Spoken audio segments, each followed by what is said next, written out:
Halo teman-teman, kita berjumpa kembali di channel Team Flash. Pada episode kali ini, seperti yang sudah kalian nantikan, ini merupakan test run untuk ketiga mobil yang sudah saya build sebelumnya, yaitu VZ Chassis untuk B-Max, MA Chassis untuk side damper, dan MA Chassis untuk B-Max juga. Nah, kalian bisa lihat untuk video buildnya di video saya terdahulu ya. Dan ini track kita yang akan kita lakukan test run hari ini, dan seperti biasanya ada bounce. Saya nggak yakin dengan mobil side damper dan juga B-Max tanpa hanging damper bisa lewat bounce dengan aman. Apalagi yang double shaft dengan power yang gede. Tapi kita lihat aja ya. Mobil pertama di sini yang bisa kalian lihat adalah yang side damper. Ini merupakan upgrade dari starter pack MA Chassis Plus Aero. Kalian bisa cek review dan juga test runnya di channel saya. Dan mobil kedua adalah VZ Chassis. Ini juga sudah saya lakukan review dan juga build untuk B-Max. Dan yang ketiga adalah Avante berikut ini juga merupakan upgrade dari Raywolf saya untuk MA Chassis yang sudah saya lakukan test run di kelas STB guys. Kita akan lakukan test run pertama kali untuk yang Hexagonite. Di sini merupakan upgrade dari starter pack MA Chassis ya. Kita lihat di sini runnya di jam cukup stabil dan betul sekali saat melewati double bounce dia terpelanting guys. Jadi ini sudah bisa diprediksi ya, untuk bounce ini horor memang buat mobil double shaft, dalam hal ini MA Chassis guys. Kalian lihat aja tuh bentuknya Hexagonite aja udah kayak batu bata ya. Nah, tapi nanti kita akan coba semaksimal mungkin untuk bisa membuat mobil ini finish 3 lap. Kita akan coba turunkan dulu ya, kita akan lihat masalahnya di mana. Dan ini masih menggunakan bawaan yaitu Torque Tune 2 dari starter pack. Nah, kita akan coba ganti dengan Atomic kali ini. Kita akan lihat di sini apakah mobil memiliki performa yang sama di bounce-nya. Saya yakin untuk keseluruhan track tanpa double bounce akan aman sekali. Dikarenakan kalian bisa lihat mobil juga tidak terlalu kencang ya, berbeda jika menggunakan mesin seri dash.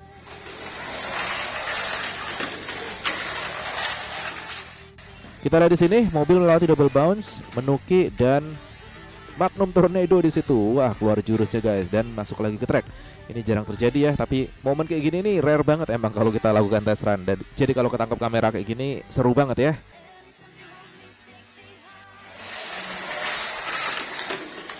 Oke, kita biarin dulu, kita lihat apakah mampu untuk lewat double bounce lagi, dan rupanya dia terbalik. Kita coba lagi di sini. Dan lagi-lagi mobil menuki guys. Jadi ini dikarenakan memang di bagian depan untuk starter pack itu tidak ada brake-nya. Jadi dia hanya mengandalkan brake belakang menggunakan brake bawaan dari starter pack juga ya. Jadi ini belum saya ganti untuk settingannya. Kita akan coba turunkan dulu untuk yang Avante. Ini kit bawaan dari Raywolf MA Chassis. Kita akan coba di sini menggunakan Rev-Tune.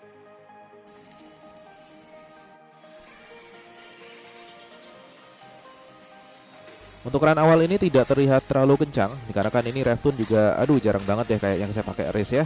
Karena memang di Surabaya sendiri nggak kepake mesin tune ini, dikarenakan memang kelasnya yang ada hanya yang STU biasa ataupun STB guys.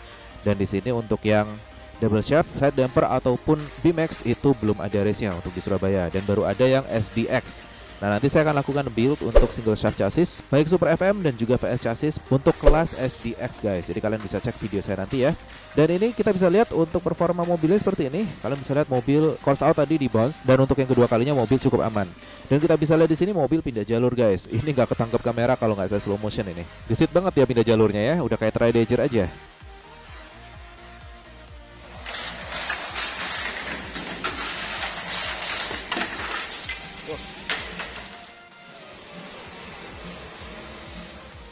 Seharusnya untuk Rev-Tune ini dia tidak terlalu besar untuk torsinya, dikarenakan dia lebih mengandalkan revolution atau RPM-nya. Dan untuk di bounce-nya tadi kelihatan dia tidak terlalu nendang ya, berbeda dengan yang Hexagonite menggunakan Torque Tune.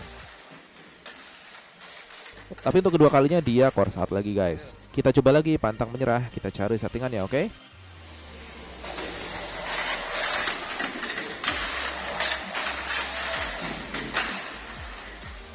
Dan lagi-lagi mobil kejungkel. Jadi itu dia, sudah berkali-kali saya sebutkan untuk double bounce ini, kalau mendaratnya dia pas di tanjakan yang kedua atau gundukan kedua, sudah bisa dijamin mobil akan terbalik di situ.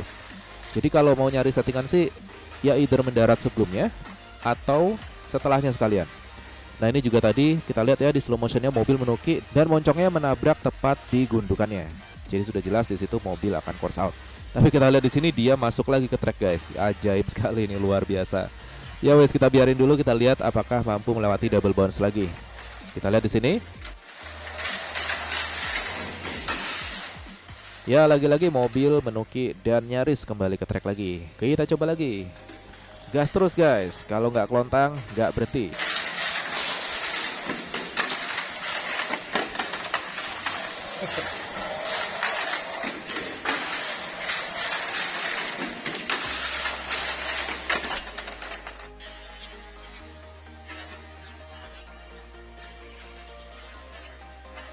Oke, ini barusan nabrak pembatas sampai bunyi klang gitu.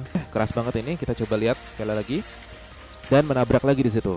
Kita akan coba lihat ada yang patah atau enggak karena suaranya relatif kenceng, guys.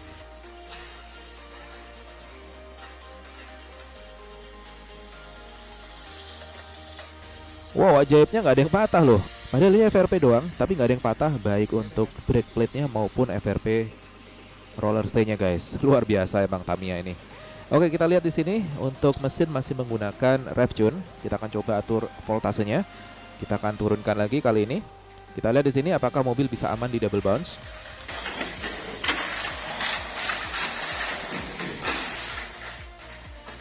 Ya, dan mobil relatif aman walaupun sedikit kepleset itu dia. Kita lihat di slow motionnya ya.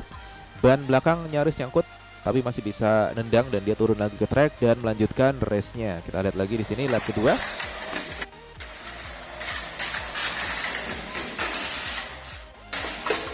Iya, nabrak lagi dia guys. Keras banget itu suaranya dan tepat di FRP-nya. Dan luar biasanya nggak patah loh. Beda dengan kalau kita menggunakan FRP yang KW ya. Walaupun yang ketebalannya 1,5 mili, biasanya yang non high grade itu lebih mudah patah dia guys. Nah, jadi ya begini inilah kalau kita menggunakan side damper tanpa hanging damper. Lewat double bounce ini, kalau bukan single shaft, dia akan kesulitan. Karena memang untuk double shaft ini powernya gede banget guys. Nah, kita cek untuk brake-nya sebenarnya udah mepet. Yang depan ini udah pas 1 mili, yang belakang ini memang agak tinggi kalau nggak salah sekitar ya 2,5 atau 3 mili lah. Walaupun menggunakan brake abu-abu untuk belakangnya ya, tapi kita akan coba di sini nggak ganti remnya, tapi kita akan coba atur voltasenya guys. Di sini saya menggunakan discharger dengan voltmeter ini ya. Ini juga sudah saya kupas tuntas di video yang Lord Spirit. Kalian bisa cek penggunaannya di sana. Sekarang sambil menunggu kita turunkan lagi si mobil batu bata. Kita lihat di sini, aduh, ini nggak bakal lolos ini. Kita saksikan kompilasi kelontangnya guys.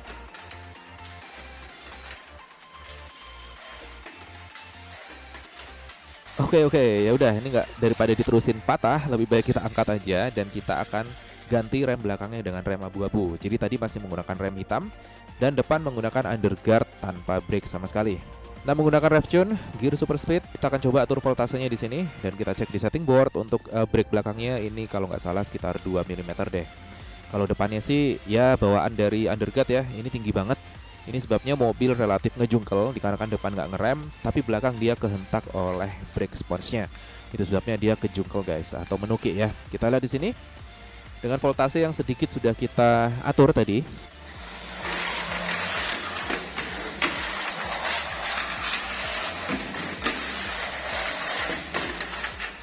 Ya, masih Corsa rupanya mobil. Oke, kita turunkan lagi di sini.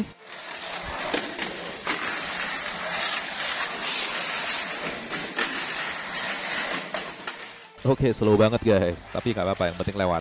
Ya, mau digas juga susah kalau nggak pakai rem depan. Tadi yang Avante aja udah pakai rem depan, dia masih rawan course out di bounce-nya. Dan kita lihat di sini lap kedua aman. Memasuki lap ketiga, apakah bisa finish? Ya, akhirnya finish guys. Dengan voltasenya udah kita drop banget ini. Jadi slow banget ini run-nya. Dan kalau dalam kondisi lomba sih, mobil batu bata begini kayaknya akan susah ya untuk ngejar mobil dengan kegesitan yang lebih tinggi. Oke, sekarang saatnya kita turunkan yang BMX VZ chassis. Dengan sebelumnya kalian udah lihat di video build-nya ya, ini menggunakan Hyperdash 3, tapi ini akan saya lepas dulu. Saya akan gunakan rev tune di sini.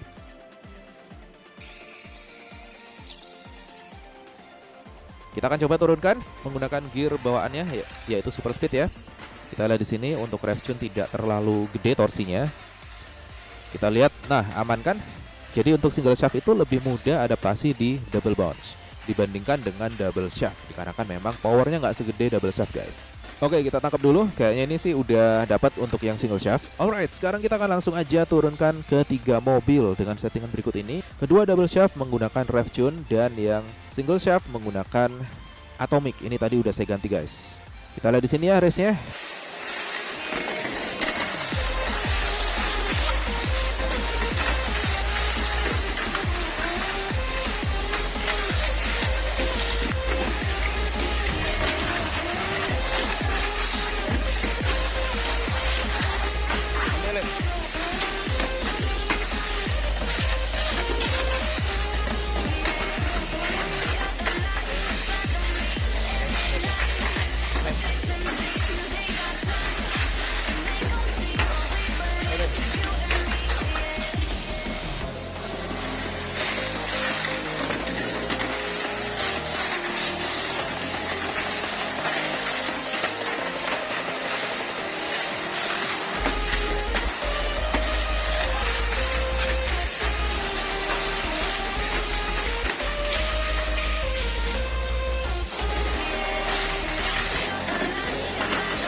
Oke, itu dia tadi. Dan akhirnya tanpa diduga-duga si batu bata bisa finish 3 lap. Nggak nyangka ya rupanya. Jadi saat mobil diturunkan bersamaan itu memang ada hal yang tak terduga yang terjadi guys. Jadi memang kalau run sendiri biasanya beda, dan kalau run bareng-bareng bertiga itu hasilnya bisa beda pula.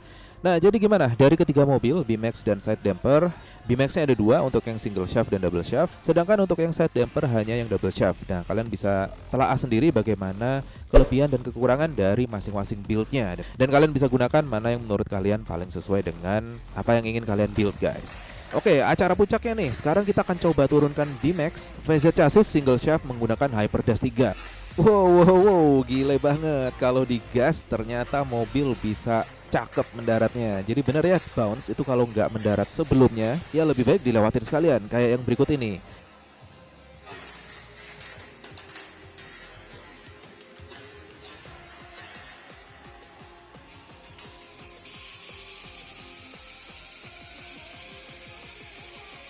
Kita akan coba lagi turunin, kita lihat BMAX apakah bisa selamat untuk track ini menggunakan single shaft, VZ chassis, dan Hyperdash 3. Kita nekat aja kali ini guys.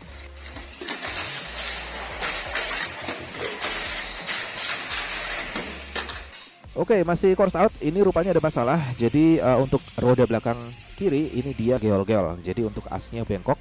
Jadi ini as Tamiya ori ya. Jadi memang tidak sekuat as ya mungkin seperti Nachi gitu ya. Jadi memang Tamiya ini masih bisa bengkok dia. Dan kalian bisa lihat di layar ini, nggak tahu kelihatan atau enggak. Cuman kalau kalian mau ngecek as itu bengkok atau enggak, kalian bisa gunakan setting board seperti ini. Taruh aja asnya di atasnya dan kita putar mengikuti heksagonalnya. Dan nanti akan kelihatan tuh bengkok atau enggak. Nah ini kan udah kelihatan nih, dia ada bengkok ya di ujungnya. Ya ini nggak bisa dilurusin lagi, harus diganti karena kalau dilurusin biasanya nggak presisi dia guys. Oke deh, sudah kita ganti dan kita gas lagi pakai Hyperdash 3. Kita lihat di sini ya, kita start.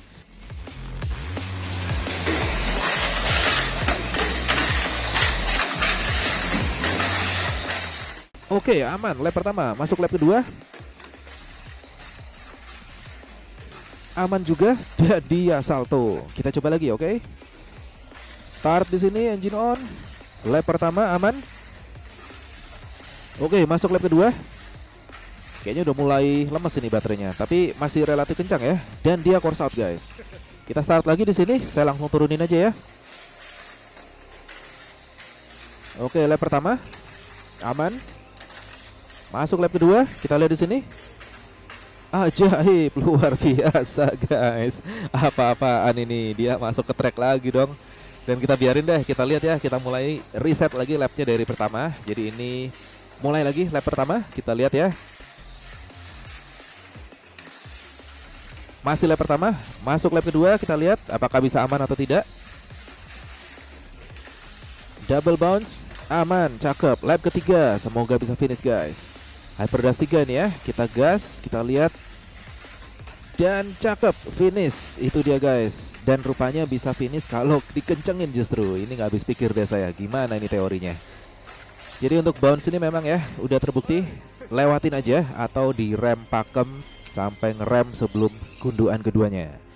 Oke, jadi itu aja untuk tes run kali ini. Kalian udah lihat perbedaan dari ketiga settingan yang sangat berbeda dan memiliki ciri masing-masing.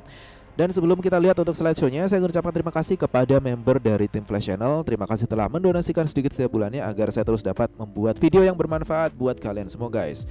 Oke deh, silakan nikmati slow motion ya. Kompilasi mobil kelontang dan terbalik, terjungkel dan gulung-gulung. Jangan lupa ya, kalian bisa cek video build berikutnya untuk single shaft chassis SDX class. Jadi side damper X itu adalah side damper yang boleh menggunakan part KW, jadi lebih murah lagi buildnya. Nah nanti di video buildnya saya akan utarakan untuk rincian part dan juga kisaran harganya. So pastikan kalian lihat videonya dan jangan lewatkan videonya guys. Untuk itu biar nggak ketinggalan, pastikan kalian subscribe, aktifkan notifikasi, dan tentu saja kita akan berjumpa di video berikutnya. See you.